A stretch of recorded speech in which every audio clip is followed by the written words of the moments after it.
how to close your account on TripAdvisor. Hey everyone, welcome back to the channel. If you are new here, don't forget to hit the subscribe button and turn on the notification bell to not miss any updates.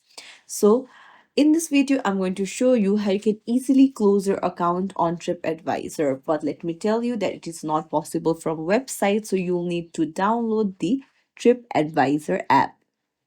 So, first things first, you'll need to open up your TripAdvisor app and then go to your account in the bottom right corner, and then you'll be able to see preferences option. Just tap on it, and then you can see close account at the very bottom. Tap on it, and now you'll need to put in your username first.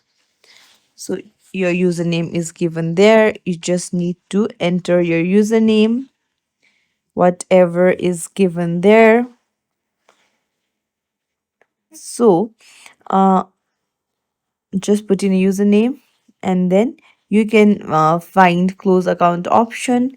You need to tap on close account. So once it is closed, you'll not be able to log in or access to your account. So that's how closing account works on TripAdvisor. So if you found this tutorial helpful, don't forget to like the video and subscribe to our channel for more tips and tricks. Thank you for watching.